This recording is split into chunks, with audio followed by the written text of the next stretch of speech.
Muy buenos días.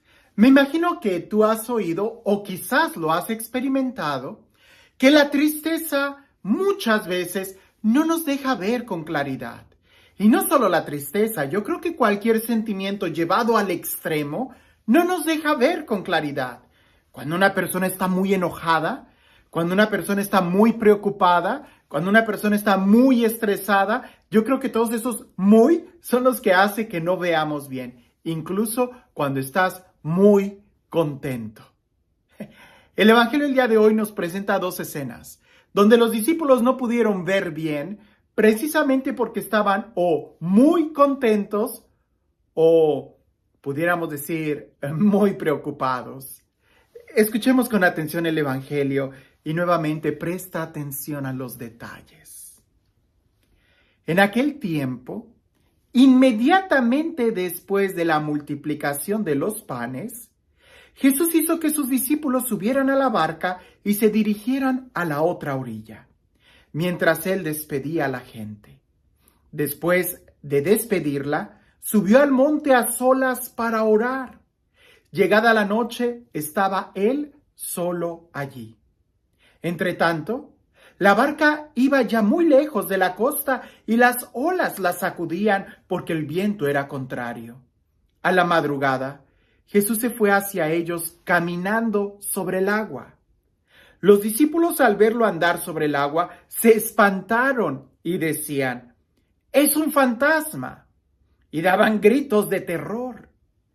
Pero Jesús les dijo enseguida: «Tranquilícense y no teman, soy yo». Entonces le dijo Pedro: «Señor, si eres tú, mándame ir a ti caminando sobre el agua».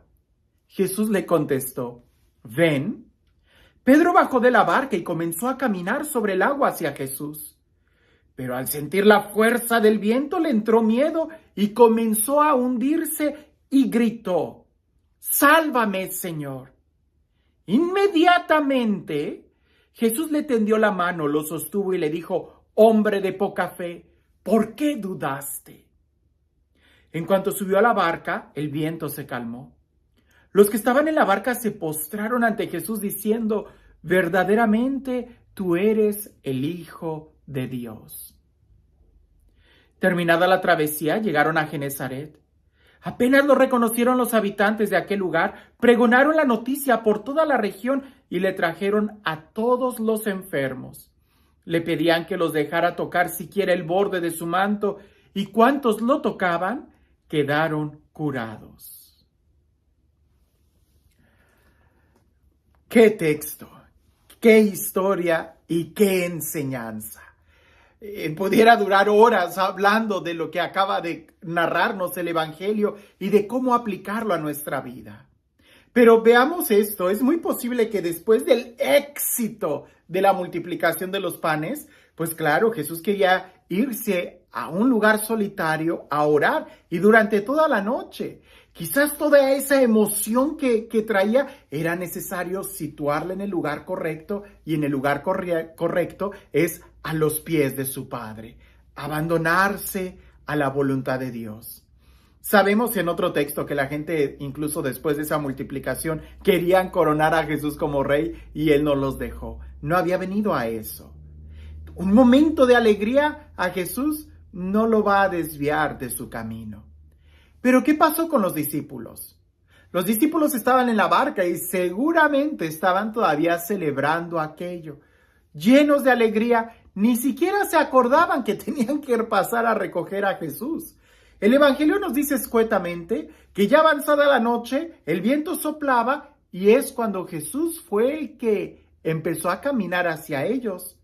Ellos a lo mejor estarían bien contentos que ni cuenta se habían dado que ya Jesús se les había quedado allá atrás, que no habían ido a recogerlo. No lo sabemos, pero el caso es que cuando una persona está también muy contenta,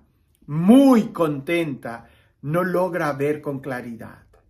Hay muchos santos, entre ellos San Ignacio de Loyola, que nos recomienda que cuando estemos muy contentos no cambiemos de dirección nuestra vida.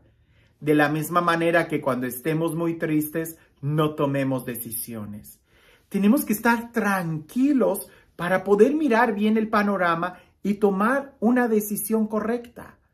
Los discípulos aquí, ya sea que llenos al principio de mucha alegría, no reconocen a Jesús y al verlo caminar, empiezan a llenarse de temor, gritando, es un fantasma.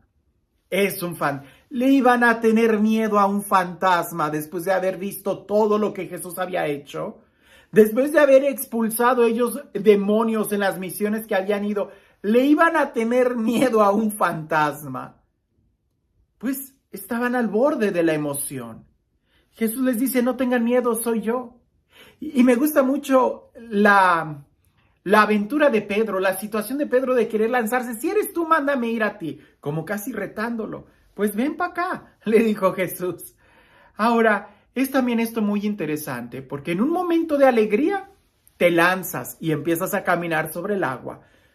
Pedro sabía que aquel que había multiplicado los panes lo iba a hacer caminar sobre el agua y no se equivocó. En donde sí se equivocó es de que todas esas decisiones estuvieron tomadas en base a muchas emociones. Él estaba muy emocionado. Pues si eres tú, mándame ir. Ándale, pues ven. Él empieza a caminar y cuando se trata de una emoción, otra emoción te va a hacer cambiar de rumbo. Él empezó a sentir el viento, empezó a sentir que el agua estaba fría, mojada, y empezó a hundirse. Su mirada ya no estaba en Jesús. Cuando la mirada está puesta en Jesús, tú caminas sobre el agua. Cuando la mirada está puesta en Jesús, tú no le tienes miedo a nada. Cuando la mirada está puesta en Jesús, tú no te desvías ni para la derecha ni para la izquierda, ni para arriba ni para abajo. Tú sigues a Jesús. Pero en ese momento la mirada de Pedro empezó a cambiar. Y me gusta que dice empezó a sentir, porque a veces el sentimiento es el que hace que cambie nuestra dirección. Con mucha razón se le llama a esa emoción sentimiento. ¿Por qué? Porque el sentimiento es la unión de dos palabras, el sentir o asentir y el mentir. Sí miento. Cuando alguien está dejándose llevar por los sentimientos, es alguien que prácticamente está mintiendo y no va a durar mucho en su decisión. Por eso se llama sentimiento. No sé si esa sea la raíz etimológica de la palabra, pero la idea es esa. Cuando tú te dejas llevar por las emociones, te vas a equivocar. Pedro se empezó a hundir. Y lo interesante y lo bonito de esto es de que cuando tú no ves con claridad, los discípulos no vieron al principio con claridad que era el maestro y creyeron que era un fantasma, pero sí escucharon. Y porque Pedro escuchó la voz de Jesús, le dijo, si eres tú, mándame ir a ti. Cuando Pedro se está hundiendo, no ve con claridad al Señor, pero sí escucha y tiene unos labios para orar. De ahí que Jesús lo toma y lo saca. ¡Qué imagen tan bonita! Inmediatamente, dice el Evangelio, inmediatamente Jesús sacó a Pedro y lo regañó. Hombre de poca fe, ¿por qué dudaste? A veces nosotros tenemos miedo al regaño, pero a lo que más miedo le deberíamos de tener es a hundirnos. Y a veces eso es lo que yo escucho mucho entre mis feligreses. Ay, padre, es que me da miedo ir a confesarme. Más miedo te debería de dar el hundirte con semejantes pecados que llevas arriba. El que el padre te regañe, pues qué bueno que te regañe, con tal de que te quite el peso que llevas ahí. Y que por cierto, yo no conozco a ningún sacerdote que regañe en la confesión, pero aunque regañaran, yo creo que más le valdría a Pedro recibir ese regaño de Jesús, aprender la lección, que el hundirse, que el ser carnada de tiburones o cocodrilos o qué sé yo. A veces nosotros no vemos con claridad y ese no es el problema. A veces simplemente se nos nubla la mirada y hay que avanzar en fe. Como las ovejas que no tienen buena vista, así somos nosotros. El problema es que muchas veces nos hacemos sordos. No escuchamos, no prestamos atención y entonces vienen los verdaderos problemas de nuestra vida. Cuando el agua ya nos llegó al cuello o ya hasta nos pasó.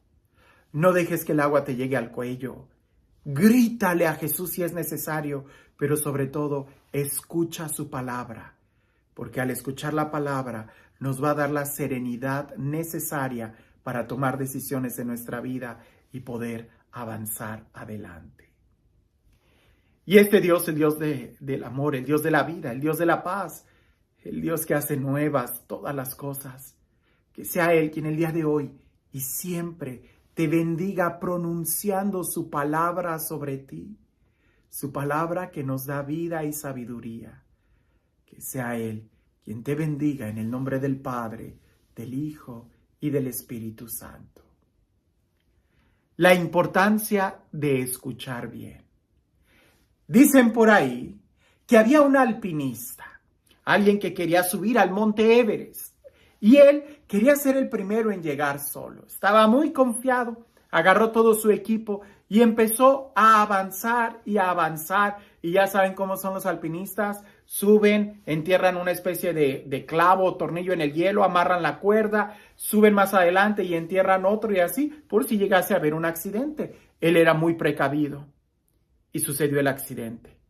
En una noche vino una tormenta de nieve muy fuerte que le impedía ver, y era tan fuerte que incluso lo golpeó y empezó él a caer, y algunos de los clavos que estaba ahí se empezaban a zafar, hasta que él quedó colgando como un péndulo. En el monte Everest, el frío estaba muy fuerte, no tenía la mochila ni todo el equipo para poder cubrirse o hacer fuego, y simplemente él quedó colgando. En ese momento él le gritó a Dios y le dijo: ayúdame. Él no veía, era de noche y la tormenta de nieve seguía azotando. Pero la voz de Dios se dejó escuchar y le dijo: suéltate. Aquel hombre no creía y decía: no, si me suelto me voy a morir. Si Dios dice algo, más vale confiar en Él. Aquel hombre siguió aferrándose a esa cuerda y prefirió no escuchar la voz de Dios. ¿Qué sucedió? Que al día siguiente, cuando se calmó la tormenta de nieve y el sol apareció, otros alpinistas lo encontraron muerto solo a unos pocos metros de distancia del suelo. Si él hubiera soltado de la cuerda, hubiera caído al suelo y ahí hubiera sido capaz de encontrar el resto de su, pudiéramos decir, equipo y poder haber salvado su vida. Es importante hablar y también es importante saber escuchar. En tiempo de crisis, de gran alegría o de gran tristeza, nunca tomes decisiones y no cambies el rumbo de tu vida. Más que estar contentos, hay que asegurarnos de tener a Jesús en nuestro corazón, y en la serenidad encontraremos la paz y la verdadera alegría. Que tengas un excelente día.